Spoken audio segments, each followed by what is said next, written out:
learn the digits of pi.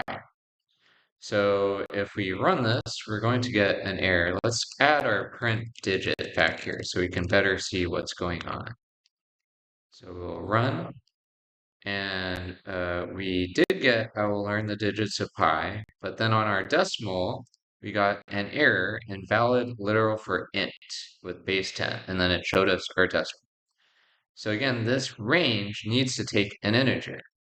So we can say if digit is not equal to dot, then we can do our for loop.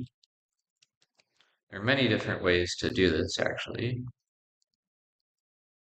Okay, and so that works.